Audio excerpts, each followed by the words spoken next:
جس کی جو برائی ہے وہ برائی کرو, جس کی جو اچھائی ہے وہ اچھائی. میرے امریکہ کے دورے سے مجھے بہت سارے اسباق ملے, دورے سے اتنے نہیں ملے, اس دورے کے جو کلپ آئے نا مارکیٹ میں اس پہ بہت سارے اسباق ملے ان کمنٹ سے. جیسے میں نے کہا وہ دکھایا اتنی خوبصورت بلڈنگ, لوگ کہہ رہے ہیں دنیا مسافر خانہ, مفتی صاحب کیا دکھا رہے ہو. مجھے لگا کہ مسافر خانہ کا کانسیپٹ لوگوں کے دماغ میں غلط سافٹ ویئر انسٹال ہو گئے. ان کی کسی چیز کی تعریف کر دو, کافر کی تعریف ہو رہی ہے, کافر کی کیا ہو رہی ہے, تعریف ہو رہی ہے. کوئی برائی کر دو تو سیکولر لوگ بولتے ہیں یہ برے ہوتے تو اتنی ترقی کیوں کرتے.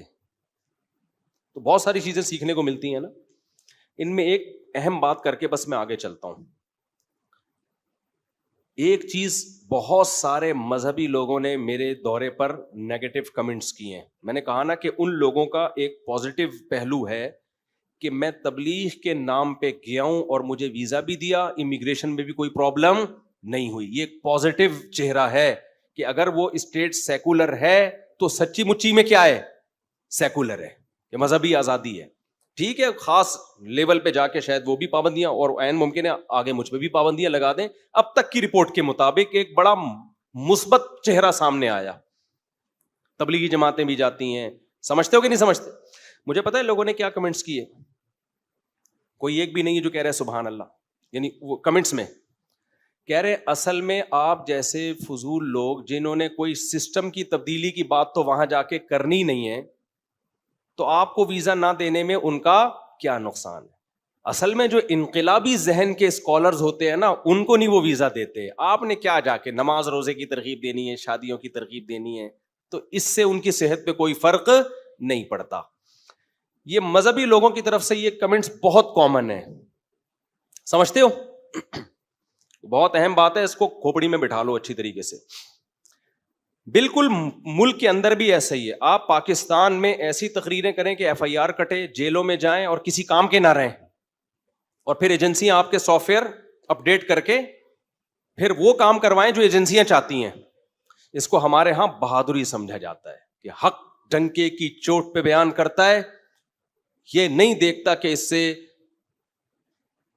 اس کا رزلٹ کیا نکل رہا ہے. حق پرست آدمی انقلاب کی بات کرتا ہے, اور یہ ہوتے ہیں انقلابی لوگ. اور پھر یہ جیلوں, اور ظاہر ہے پھر تو گرفتاریاں بھی ہوں گی. اور یہ مولوی آج تک کبھی جیل نہیں گیا, آج تک کبھی پولیس موبائل نہیں آئی اس کو اٹھانے کے لیے. اس کو ہر ملک کا ویزا مل رہا ہے. اس کا مطلب ان تلوں میں تیل نہیں ہے. جس کو کافر بھی اجازت دے رہے اپنے ملک میں آؤ تبلیغ کرو. یہ خوب سمجھ لو اچھی طرح سے. دیکھو ہمارے کچھ مذہبی لوگوں کی کھوپڑی ہو گئی ہے آؤٹ. جو چیز پازیٹو تھی نا وہ اس کو کیا سمجھتے ہیں, نیگیٹو. مصلحت سے کام کرنا کہ آپ کام کر سکیں, یہ کسی اسکالر کی پازیٹیوٹی ہے کہ وہ کام کر رہا ہے سوسائٹی میں. اور ایسی باتیں کرنا کہ ایک دفعہ بات کی اور اس کے بعد بات کرنے کے قابل نہ رہے, یہ کوئی کمال نہیں ہے. جب بھی آپ کسی اسٹیٹ میں انقلاب کی بات کر رہے ہو نا کہ پورا سسٹم یوں اٹھا کے الٹ دوں گا, یا تو ایجنسی کے آدمی ہو آپ, یا ایجنسیوں نے آپ کو ڈھیل دی ہوئی ہے کہ تو سسٹم کی کوشش تو کرنا. ان کو پتا ہوتا ہے ان تلوں میں تیل ہے نہیں, لہذا انہوں نے چھوڑا ہوا ہوتا ہے. جب بھی کوئی بات کرے نا انقلاب کی بات, انقلاب کی بات, آپ اس سے کہیں تمہارے پاس انقلاب کا پیکج کیا ہے. باتیں کرنے پر کوئی گورنمنٹ دنیا میں پابندی نہیں لگاتی. بہت سے لوگ کہہ رہے ہیں کہ امریکہ میں اور یورپ میں جو انقلاب کی بات کرتے ہیں ان پہ پابندیاں لگتی ہیں, جو انقلاب کی بات نہیں کرتے ان پہ پابندیاں نہیں لگتی. کام کون کر رہا ہے, انقلاب کی باتیں کرنے والے یا باتیں نہ کرنے والے؟ کام کون کر رہا ہے؟ بولو نا بھائی کیا ہو گیا. کام وہ کر رہا ہے جو باتیں نہیں کر رہے, اور جو باتیں کر رہے ہیں وہ 40 سال سے باتیں کرنے نہیں پھینک رہے ہیں. کیا انہوں نے 40 سال 50 سال میں بھی, جب سے پاکستان بنائے ایک دھیلا بھی کام نہیں کیا انہوں نے. سمجھ میں نہیں آ رہی میرا خیال ہے بات. اور ان ملکوں میں جو اتنے پاورفل کنٹریز ہیں جہاں پرندہ پر نہیں مار سکتا, وہاں مسلمان جو مینورٹی میں اگر انقلاب کی باتیں کریں گے وہ تمہیں چھوڑیں گے؟ بولو نا کیا ہو گیا. وہ کہیں گے کمبختو ہم نے تمہیں جو ویزا دیا ہے اس لیے کہ تم آگے ہماری جڑیں کاٹو. یہ کوئی عقل مندی کا کام ہوگا؟ مجھے لگ رہا ہے آپ لوگ کو گرمی لگ رہی ہے بہت زیادہ, یا شاید میں زیادہ جذباتی ہو گیا ہوں. اب میں دوبارہ آرام سے بیان, اتنے چیخنے چلانے کی ضرورت کیا ہے؟ یہ بات آرام سے بھی تو کہی جا سکتی ہے نا. اب میں آرام سے کہتا ہوں یہ بات دوبارہ سے, وہ کینسل ہو گیا جو اب تک میں نے کہا تھا. مجھے ایک بات بتاؤ, تمہیں کسی کمپنی میں جاتے ہو, تم کیمرے لگے ہوئے ہیں چاروں طرف, تمہیں دیکھا جا رہا ہے, کمپنی نے تمہیں اندر گھسنے کی اجازت دے دی, اسکین کر کے آنکھیں وانکھیں چیک کر کے سب کچھ ایک ایک چیز ان کی تمہاری ان کے کنٹرول میں ہے. اور یہ بھی دیکھ لیا کہ یہاں آ کے ایسا تو نہیں ہمارا نظام بدلنے کے لیے کوئی اوٹ پٹانگ کوئی ایسی حرکت کرے جس سے ہمارا ہی بیڑا غرق ہو جائے. سب کچھ سیٹ کر کے کمپنی نے تمہیں اندر گھسایا. تم نے وہاں جا کے باس بدلنے کی باتیں شروع کر دی. ان کو پتا بھی ہے یہ ہو نہیں سکتا کہ ان سے یہ باتیں نہ چھپیں. تو یا تو تمہیں باس نے خود بٹھایا ہے کہ مجھے بدلنے کی بات کر, جو تیرا ساتھ دے گا نا, تو چونکہ میرے کہنے پہ یہ کام کر رہا ہے تجھے کچھ نہیں کہوں گا, جو ساتھ دے اس کے نام نوٹ کر لے, پہلی فرصت میں اس کو لٹکانا ہے ہم نے. کیا خیال ہے, غلط تو نہیں کہہ رہا؟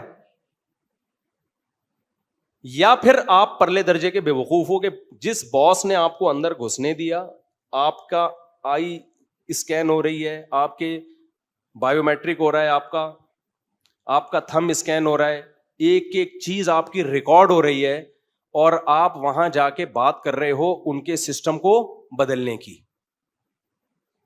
تو یہ انقلابی لوگ نہیں ہیں, ذہن میں رکھو یہ بات, یہ انقلابی لوگ نہیں ہیں, یہ اوپر سے فارغ لوگ ہیں جو اپنے جیسے چند بے وقوفوں کو اپنے گرد اکٹھا کر لیتے ہیں, خود بھی مرتے ہیں, اپنے ساتھ بہت سارے بے وقوفوں کو بھی مرواتے ہیں, اور پھر مسلمانوں کے لیے ایک ناسور بن کے مسلمانوں کا مستقبل بھی ان ملکوں میں داؤ پہ لگا دیتے ہیں.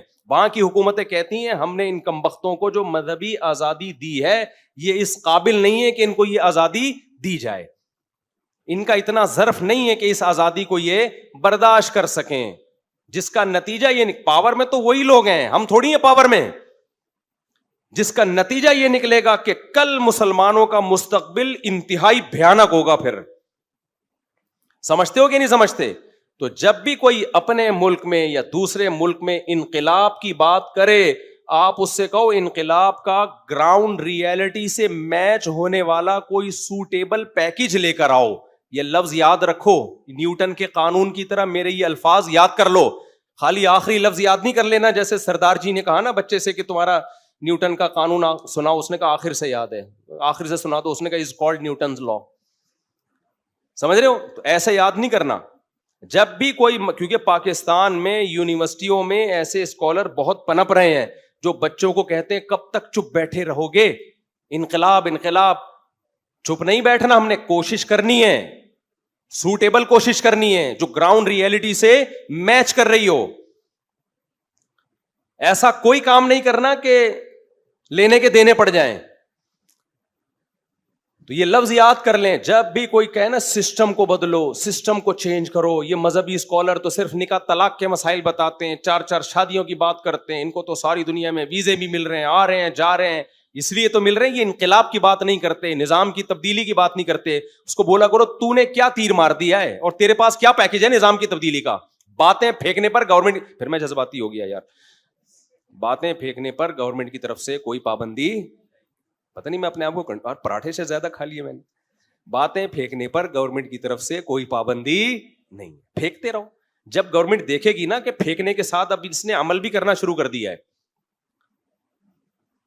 عمل بھی شروع کر دیا ہے, تو پھر کل آپ کے سافٹ ویئر کیا ہوں گے, اپڈیٹ ہوں گے. ہم نے بہت دیکھے ہیں یار, ہم کوئی اسی سوسائٹی میں پیدا ہوئے ہیں اور مذہبی لوگوں میں ہی ہم نے زندگی گزاری ہے, کالج میں بھی زندگی گزاری, مذہبی لوگوں میں بھی. ہمیں بہت کچھ پتا, اتنے بیوقوف ہم ہیں نہیں جتنے آپ کو بیانات سے لگتا ہے کہ ان کو شاید شادیوں کے علاوہ کچھ نہیں آتا. ابھی کچھ دن پہلے یونیورسٹی کے لڑکے آئے, بہت بڑی یونیورسٹی تھی وہ, انقلاب, اور پھر میں نے جب ان کو بتایا نا, انہوں نے کہا اچھا. پھر جب میں نے ان کو چیزیں بتائی نا, چیزیں, تو پھر ان کو پتا چلا مفتی صاحب کے پاس شادیوں کے علاوہ بھی بہت کچھ رہتا ہے. سمجھتے ہو کہ نہیں سمجھتے؟ تو یہ سارے منجن دیکھے ہوئے ہم نے, انقلاب, خلافت, سسٹم کی تبدیلی، یہ سب چیزوں سے ہم گزر چکے ہیں، سمجھتے ہو؟ اور ہم نہیں، ہمارے اکابر ہندوستان میں وہ چپ تھوڑی بیٹھے تھے. 100 سال انگریز نے حکومت کی ہے اور انگریز کے خلاف لڑائیاں ہمارے علماء نے ہی کی ہیں. آج جتنے اسکالر باتیں کر رہے ہیں نا خلافت کی، جو لبرل قسم کے لوگ ہیں یا جن کا علماء سے لنک نہیں ہے، ان کے باپ دادا میں کسی نے کیل بھی نہیں ٹھوکی ہوگی، ایک پٹاخہ بھی نہیں چلایا ہوگا انگریز کے خلاف. ہمارے پاس شہداء کی ایک طویل فہرست ہے. کبھی اکیلے میں ملو تو میں اپنے اکابر میں جو شہید ہوئے ہیں نا ان کی فہرست بتاؤں گا، تمہارے ہوش اڑ جائیں گے، جن کے خونوں سے ہم نے خوشبوئیں بھی سونگھی ہیں. سمجھتا ہے کہ نہیں سمجھتا؟ اتنے بے وقوف ہم ہیں نہیں جتنے نظر آ رہے ہیں. سمجھتے ہو؟ ابھی تھوڑا میں نے آرام سے کہا، یہ جذباتی ہونے لگا تھا لیکن تھوڑا نارمل ہو گیا. تو علماء سے اپنا تعلق قائم کرو میرے بھائی. یہ انقلاب اور نظام کی تبدیلی کوشش کرنی چاہیے لیکن سوٹیبل طریقے سے. وہ سوٹیبل طریقہ جو گراؤنڈ ریئلٹی سے میچ کرتا ہو، اسباب کی دنیا میں جس کا نتائج نکلنے کی امید ہو. لوگ کہتے ہیں ہم نتیجے کے مکلف نہیں ہیں، ہم کام کے مکلف ہیں.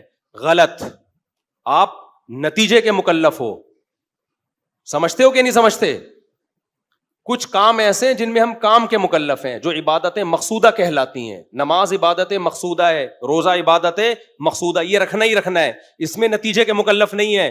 لیکن کچھ کام ایسے ہیں جن میں اسباب مقصود نہیں ہے، کام مقصد ہے. تو کام اگر ہوگا تو سبب اختیار کیا جائے گا، کام اگر لگ رہا ہے کہ نہیں ہوگا کبھی بھی سبب اختیار نہیں کیا جائے گا. قرآن نے کیوں کہا ہے کہ اگر تم کمزور ہو، تمہاری طاقت آدھے سے کم ہے تو تم نہیں لڑ سکتے دشمن سے. بھئی اللہ کہہ دیتے تم جتنے بھی کمزور ہو لڑو، میں آسمان سے مدد نازل کروں گا. اللہ نے کہا ان یکم منکم مئۃ یغلبوا مئتین، آدھے ہوگے تو دگنے پہ غالب کر دوں گا. یہ کیوں کہا ہے قرآن نے؟ آدھے سے کم ہوگے تو اللہ کی طرف سے کوئی وعدہ نہیں ہے. دیکھو میدان جنگ میں فرار اختیار کرنا حرام ہے، لیکن علماء نے لکھا ہے کہ اگر کوئی ساتھی بچھڑ گیا ہو اکیلا میدان جنگ میں، اب اس کو پتا ہے میں اکیلا کچھ نہیں کر سکتا، اس کے لیے میدان جنگ سے بھاگنا جائز ہے. کیونکہ یہ بھاگنا نہیں کہلائے گا، یہ اپنے آپ کو بچانا کہلائے گا. بھائی شریعت کیوں نہیں کہتی کہ اکیلے ہو تو کیا ہوا؟